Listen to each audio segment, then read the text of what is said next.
Milhares de documentos secretos do governo americano caem num site da internet, WikiLeaks, especializado em acolher informações proibidas ao público, enviadas de forma anônima. O site abriga textos ou vídeos como este, do ano passado, com uma filmagem interna e secreta do Pentágono, mostrando disparos de um helicóptero americano contra o solo em Bagdá, operação desastrosa que resultou na morte de 18 civis, inclusive 2 jornalistas da agência Reuters.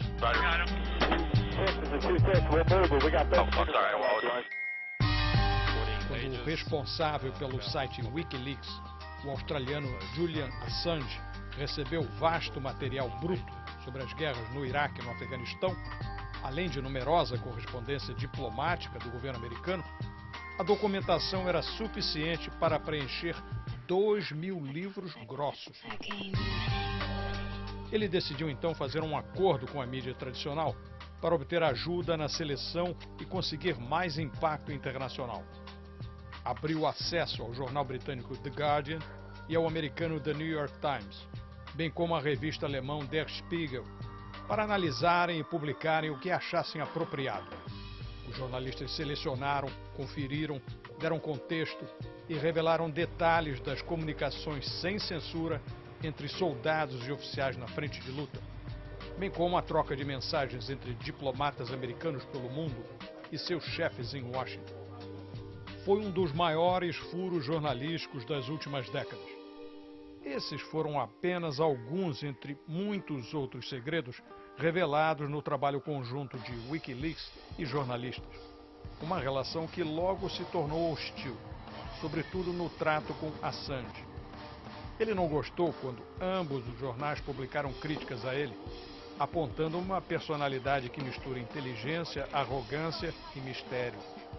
Assange se enfureceu, sobretudo quando o Guardian revelou detalhes oficiais de processo na Suécia por supostos abusos sexuais, crime que ele nega ter cometido.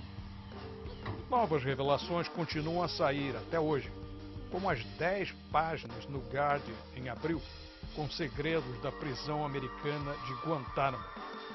As revelações correram o mundo. 2 jornalistas do Guardian que lidaram com Assange e comandaram a edição dos documentos secretos do WikiLeaks, publicados no Diário Britânico, escreveram este livro, lançado em vários países, inclusive no Brasil. O Milênio conversou em Londres com um dos autores, o editor de investigações e coordenador do projeto WikiLeaks no Guardian, David Lee. This remarkable partnership between The Guardian, The New York Times, and Der Spiegel, and then later on other organizations joined in, it may not have been easy. You know, people have different editorial priorities. How did that work out, that combination? Well, it was a very unusual partnership and a very rickety partnership in the sense that it was a miracle, really, that it held together as long as it did for several months. I mean, 2 aspects of it were very difficult. On the one hand, you've got the partnership between all the news or the conventional news organizations, and they're from different time zones, they're from different cultures, they're from different languages. You know, we had a weekly magazine in Germany, we had a daily in New York on a different time zone. You know, we had The Guardian here, we had El País and Le Monde. Le Monde is an afternoon paper, we're a morning paper. Trying to produce some kind of coordinated schedule of when we were going to do this stuff and not scoop each other, you know, made our heads hurt. That was part of the problem, but the other problem was you had this group of mainstream media, as the online people call it, trying to collaborate with a bunch of anarchists, as my own editor referred to them at one point correctly. WikiLeaks, you mean? I mean WikiLeaks, yes, whose ideology is completely different to ours, and who indeed seemed to manifest a considerable hostility and contempt towards the people that they were supposedly cooperating with. You're part of the establishment, as it were. Exactly. That's another aspect of journalism people often forget, that journalists actually select things. That's the part of the everyday work. You don't publish everything you've got. And naturally, editorial principles and values come into the picture. That probably justifies a lot of the difference, besides a different national perspective, doesn't it?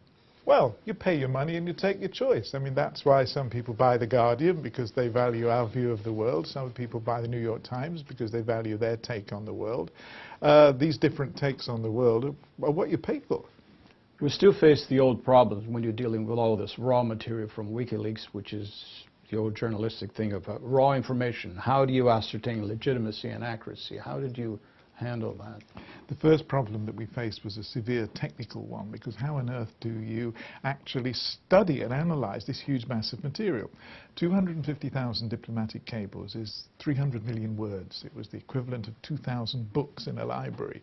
No human being could read through all that stuff and make judgments. So what we had to do first of all was build a database and then work out ways of searching it for key themes, key words, key places, key dates that would enable us to see aspects of what was going on in the world. And then, you know, we had to decide what the stories were, what it all meant. And there's something about these documents that's important to say. The WikiLeaks people, Julian Assange and these WikiLeaks ideologies, they believe that there's some kind of sacred quality to a document. Of course, as a professional journalist, you know that's not true. A document, it does have a value because it can't be changed. It's crystallized, it's there. But on the other hand, what is in it isn't Holy Writ. It's just what some people decided to put down on a piece of paper at some particular moment. So what a US diplomat decided it would be a good idea to cable back to Washington at any particular time may or may not be important. It may just be something that they picked up in the street. It may be that they want to give a good impression about something. It may be that they're telling their superiors what they want to hear. You have to evaluate why people are making reports in documents, and that's what professional journalists do. As part of that job, you obviously choose to leave a lot of material out. With this wealth of material, the stuff you left out, was it because you considered, as you said, unimportant, boring, or was there anything sensitive you just decided, other than names, that you decided to leave out? The US State Department did try and persuade us at one point that, for example, we shouldn't run a lot of the reports from Yemen because it was too sensitive, they said, and you know, there might be a political blow-up in Yemen. We rejected that, and I don't believe that there's anything that we in The Guardian withheld for reasons of political sensitivity. We did withhold names because we didn't want them to suffer reprisals. And we did too, in The Guardian's own publication, withhold accusations of corruption, for example, against individuals that couldn't be verified because we're subject to British libel law. It was rather exasperating then that we had some rather crazy complaints from WikiLeaks and co. that we were censoring stuff about corruption. And we even had the Russians and people writing in Kremlin-backed papers saying, oh, we were suppressing information about the behavior of Western corporations. I mean, this is all rubbish. We had to comply with the libel laws of our own country. A part of the deal was, you know, you had an agreement both with the Assange and WikiLeaks people, plus the other newspapers. It had to do with the timing, embargo, the proper moment to get it all out. But at no stage was there any money involved in this operation. Nobody was paid for anything, for the services or for providing the material. Absolutely no money involved as far as we were concerned and as far as our media partners were concerned. Bill Keller, the editor of the New York Times, who was in command about all this, wrote that the value of these documents is that they expose deep secrets, not just that they expose deep secrets, but they add a bit to our knowledge and provide texture, nuance, and drama. Do you see it that way? Yeah, these documents are immensely educational. There were very few sensations in them in the sense that they reveal who killed President Kennedy or something like that. They certainly did provide new unvarnished light on the wars in Iraq and Afghanistan that we hadn't seen before. For example, the casualty figures. The Americans had always said we don't do body counts in Iraq. Well, it turned out they did. And they chart in these records 66,000 casualties, civilian casualties, in every single incident, supposedly, that happened during the war. So that added to our knowledge a lot. And in many ways, that's really the most important aspect of these leaks. In other respects, particularly about the diplomatic cables, they fill out the picture Often they say things very frankly that are said in public in guarded terms about, for example, the way Russia is a corrupt mafia state in many respects, or that Afghanistan, for example, the Afghan politician was described bluntly in these cables turning up at Dubai airport with $52 million in a suitcase. Not the kind of thing you read normally that American diplomats say. So it gives people an unvarnished window on the world, and that's very educational, and that has to be good, particularly in a world where there's so much misinformation, disinformation, and sheer ignorance. It provides an extra insight, for instance, when it says that the governments of Tunisia and Egypt and other Arab governments are corrupt. We kind of knew that, but that put in a new light, didn't it? Well, not only a new light, but a very sort of specific, unusual light. For example, in Tunisia, that a relative of the president was so outrageous in his behavior that he kept tigers in his garden, you know. That's the kind of concrete detail that brings it home to you, what kind of life these people lead. And in that specific case, eventually it was read by the Tunisians, who, although they kind of knew about it by reading it, they got really upset, so upset that they overthrew the government. Well, I think it was certainly a factor in the political excitement that overthrew the government. I wouldn't have said it was the cause of it. That would be to boast unreasonably.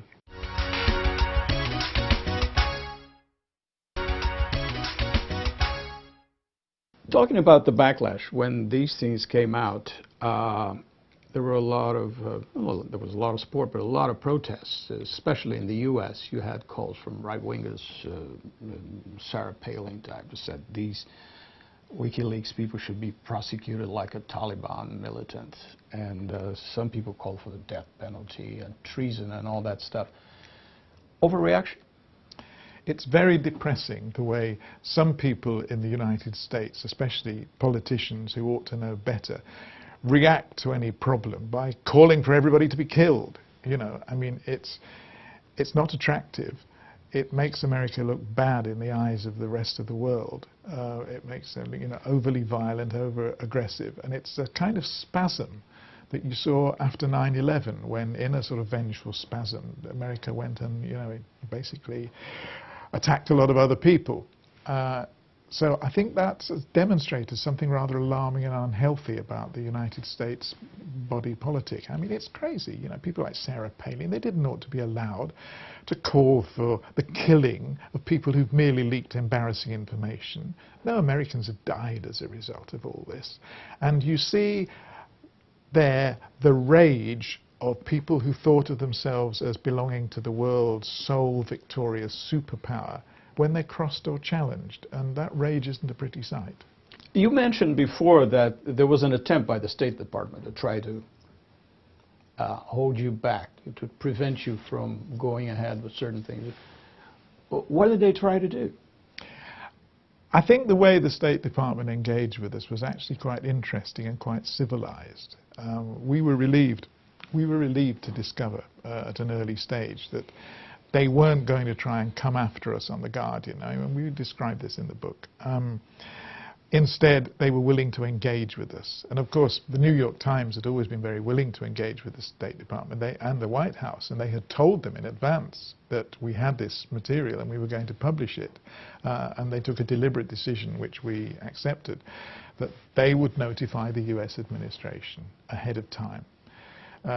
So we had quite a civilized process in which they said, well, they came here, you know, they came to The Guardian and said, you know, will you listen to us? Can we make representations? And we said, go ahead. And, you know, people from the US Embassy came here and talked to the editor. We had a meeting.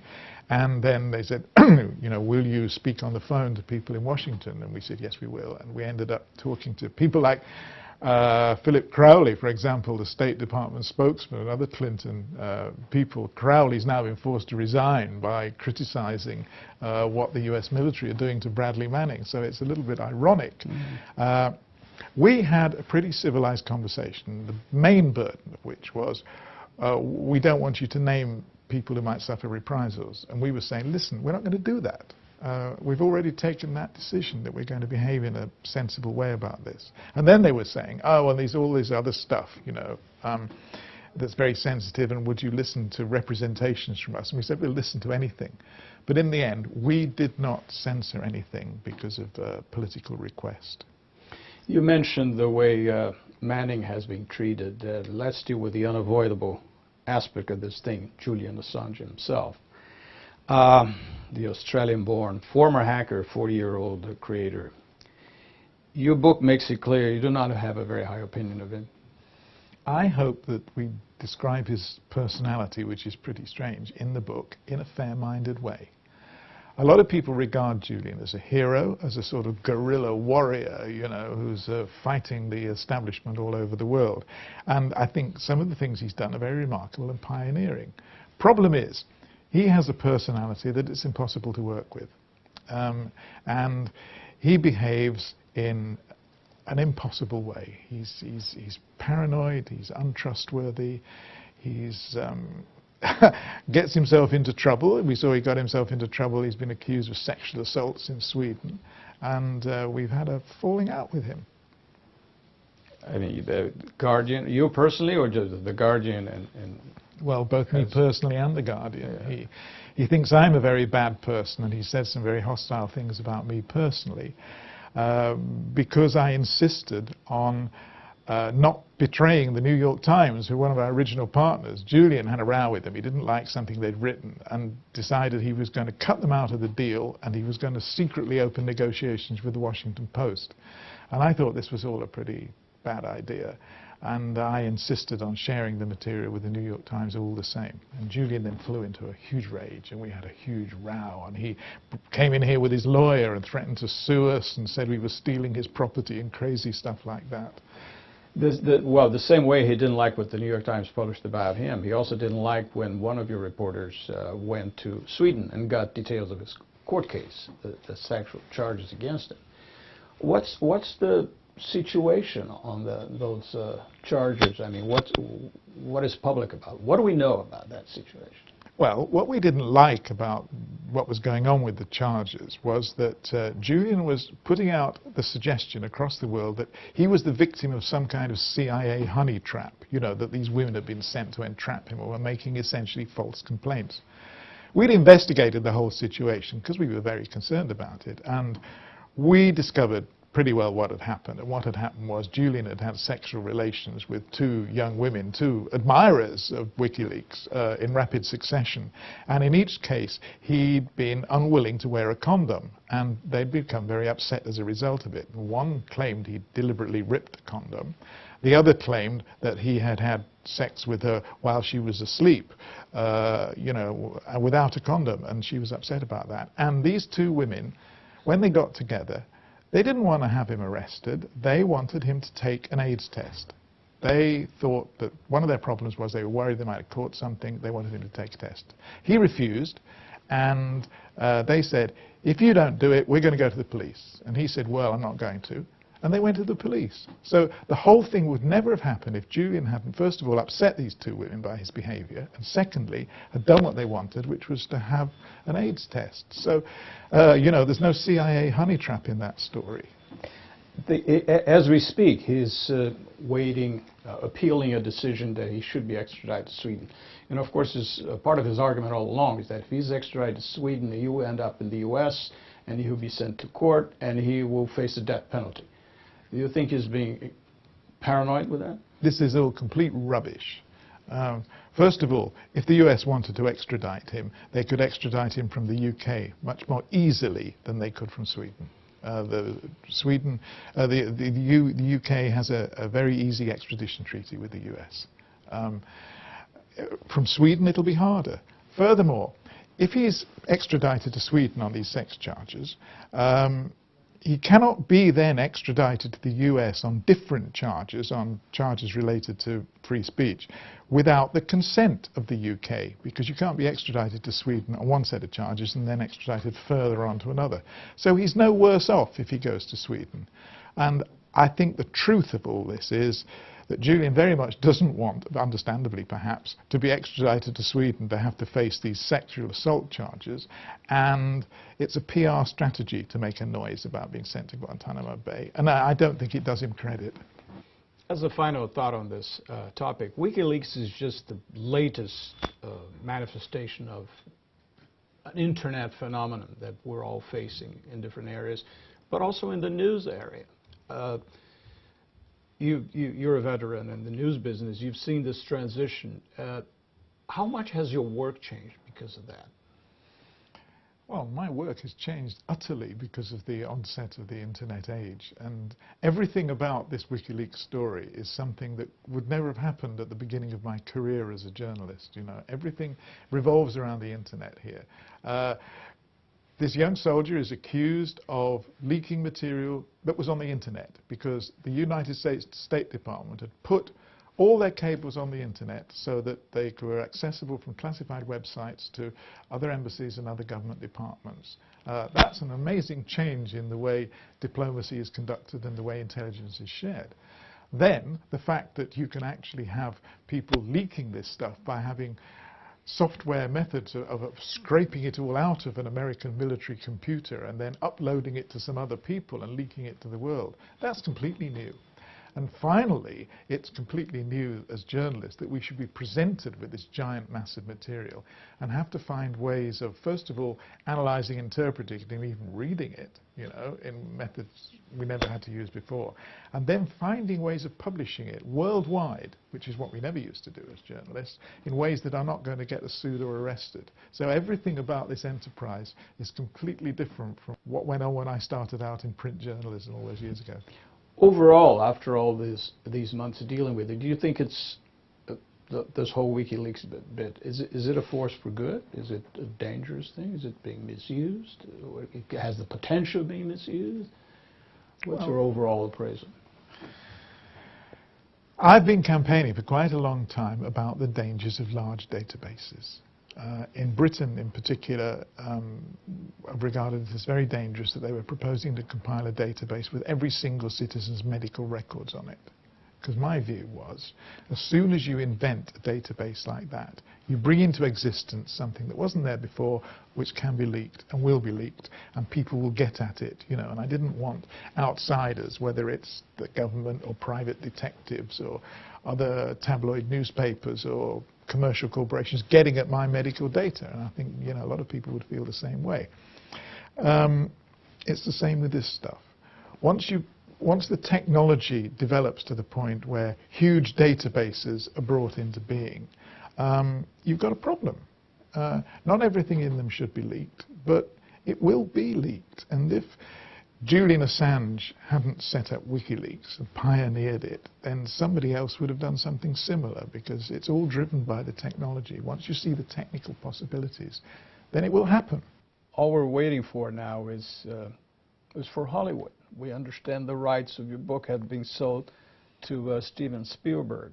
So the main question, and my last question, who's going to play you, Robert Redford or Dustin Hoffman? Well, it was Robert Redford who played Woodward in the All the President's Men, wasn't it? Which was always the icon that I had before me as a young reporter. That would be very nice, but I guess he's aging and so am I.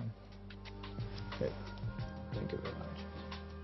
Se você quiser mais uns trechos desta entrevista e mais detalhes sobre o assunto, acesse o blog do Milênio no site da Globo News.